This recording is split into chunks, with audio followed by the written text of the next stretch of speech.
Hello and welcome to the Narc Alert, the channel where we look at YouTubers and others to see if they demonstrate any traits that fall within the spectrum of narcissistic personality disorder or NPD. These videos are for fun and entertainment purposes only, strictly my opinion, and remember, please don't send any snark to our possible narcs. So key points to remember: messy fun and not a diagnosis. Hello my lovely alerts and welcome back to the Narc Alert. Well, we have a good one today, a classic Narc Alert, because Amber has finally broken her silence, and she broke it in a very, very loud, very rude, very narcissistic way. Without any further ado, let's get right into it. Hey guys! So welcome to So Raw. So this is a new segment. I don't know, it's like a wannabe podcast, but it's like not a podcast. It's like a podcast if you bought it on Wish. There has been much speculation online as to the whereabouts of Amber's girlfriend, who has become MIA in all of her videos. She starts the video with a performative giggle and off-screen look. Could she be implying that she is not alone? So the reason why I chose So Raw as the title is because of this video clip. This video is so raw, you guys. Fuck. This is one of my most famous quotes. You guys have quoted me for years now on YouTube, and that's one of the ones that is a popular one, or obviously or the fact that I say a lot, and books is good for the brain, which is honestly one of my favorites, or mental things is scary, you know, just some other ones to throw in there. People with traits of NPD like to control the narrative at all times. Amber wants her audience to know that she is in on the joke and embraces it as if she created it, when in fact, she has previously told us how the audience was mocking her when they used these lines. But so raw. This content is going to be so raw. This is me spilling tea I've never spilled before. It's just like random topics, advice, questions, opinions, my take on things, like news. A trait of NPD is an inflated sense of self-importance and a deep need for excessive attention. No one is interested in life advice from Amber or her take on current events. Literally everything and anything. So if you want to give me topics to talk about, go to my Instagram. I do have a new Instagram username. I know a lot of people thought that I just like disappeared off a line, thought that I deleted my Instagram. I did not. I just changed my username. So my username is velvet.and.honey, velvet and honey. So you can go there, DM me. My DMs are open for literally everybody. It almost seems as if she is making a fresh start. Amber's DMs are rarely open to everyone. No one cares! So the first thing we're gonna get into is, how did your ex propose to you? So I do want to say that during my time doing So Raw, I will be talking about my past experiences. I am a human being with experiences, as is everyone, and I don't want to shy away from things that I've been through just because someone else was involved. That's silly. That's not only silencing me, but it's taking away my human experiences. Histrionic language is a hallmark of NPD. Amber has received a lot of criticism for her constant insulting of her ex, Becky. Amber wants to talk about her ex and not get heat for it. Basically, if you do not let Amber continue to talk in unfavorable terms about Becky, you are silencing her and removing her from the human experience. So I don't care who is involved.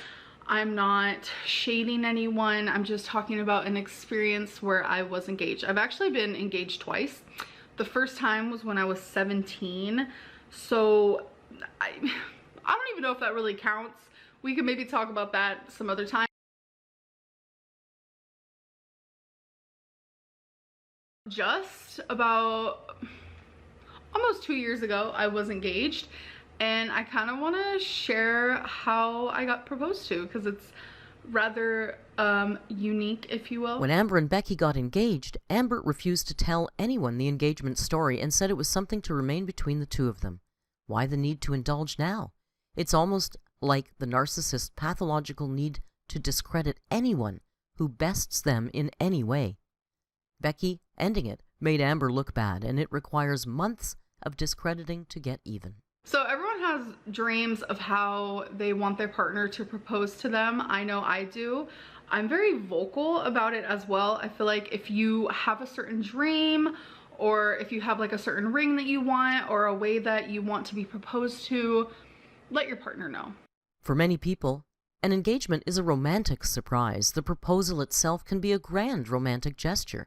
Amber, however, wants to control how it is done, where, and with what ring. No doubt her partner would get it wrong without her guidance. It is, after all, her experience, not theirs. If they do it, that's great. They listen to you. If they don't, well, that sucks. So I've always been super vocal about how I want it to happen. Like, I want it to be personal. I don't like no public proposals. As sweet and as claiming as that is, like, you're literally letting everyone know, like, this is my woman. Like, I love that, but I'm also super shy, and I know it's hard to believe, but I don't like the attention on me. I actually kind of hate it, which is hard to believe because I am a YouTuber, but I promise your girl does not want no public proposal. But I do want it to be romantic, like, you know, some petals, some candles, some beautiful music. Like, I want to be looking good, maybe right after a date night, or, you know, just like super.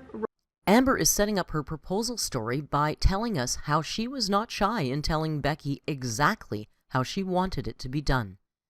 Will this intro be to extol praises for Becky for her gesture, or to shame her for not getting it right? I want things that you see in stupid romantic movies. Like, that's what I want. But how I was proposed to, I was sitting in the living room.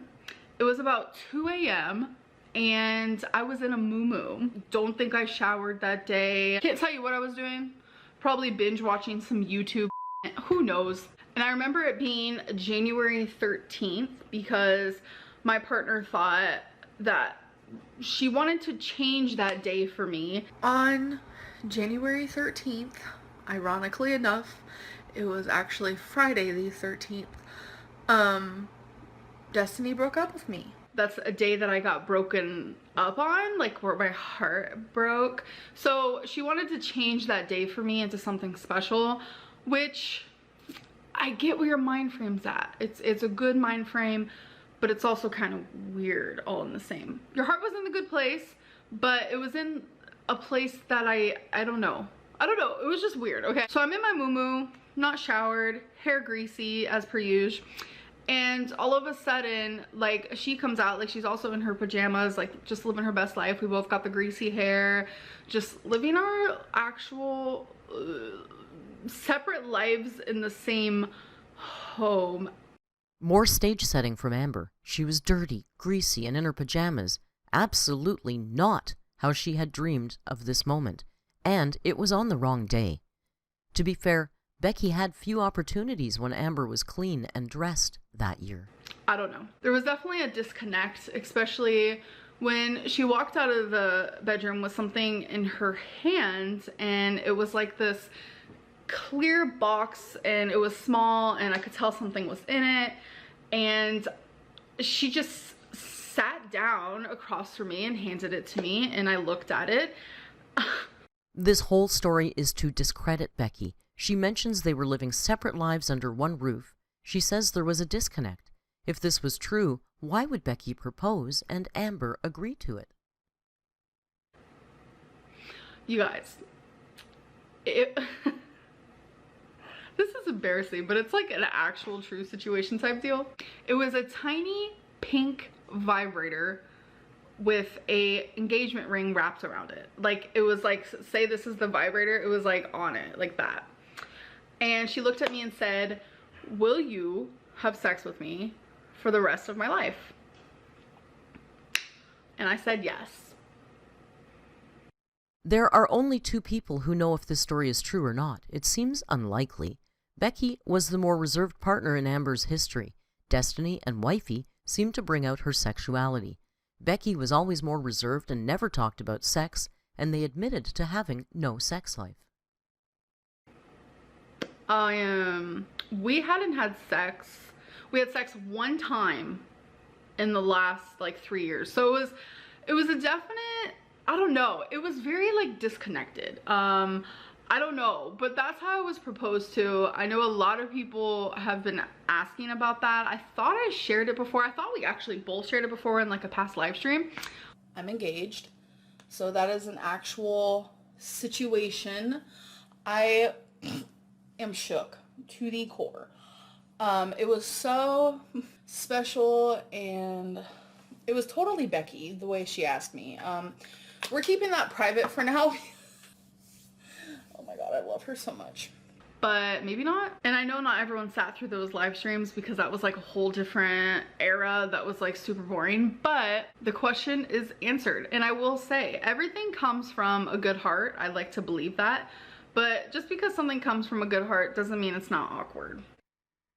There was no reason to share this story aside from humiliating Becky. No one was asking about this anymore, and she admits that she thought she told the audience already.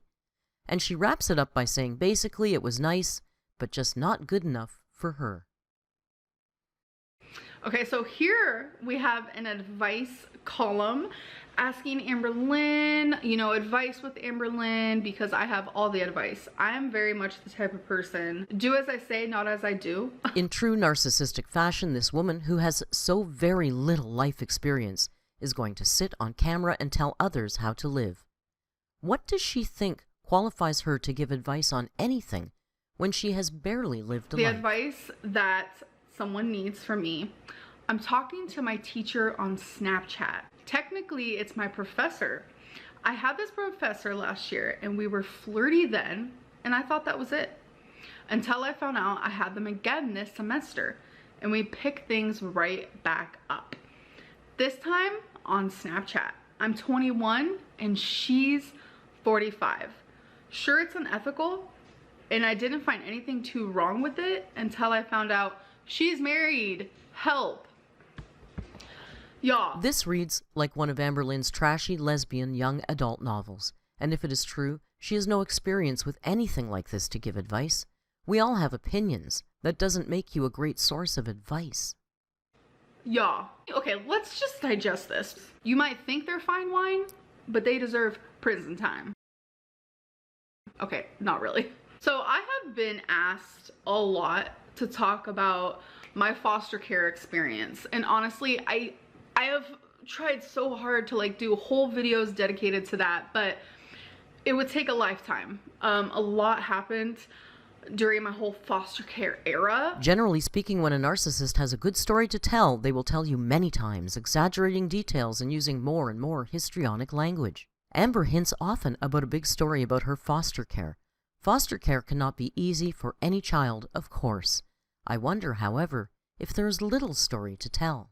I do want to say, before I share the story, that a lot there's like holes. It's like Swiss cheese, okay? The cheese is the story, the experience, and the memories, but there's like holes. Obviously, I was young, going through traumatic experiences. So I get called into the office, and there is a police officer there. And I had a brother who is a year younger than me, so he was going to the same elementary school as I was, so that's why he was also called into the office.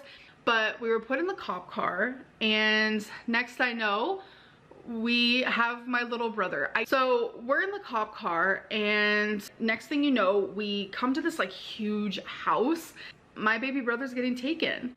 We're sitting at this police station. I honestly don't know why. And then we get dropped off at this big building, and then they separate us. So when me and my brother were separated, I thought I was never gonna see him again. So after they checked my body and all that, I had to shower. They found that I had head lice. Obviously I had head lice. I had head lice for a majority of my childhood.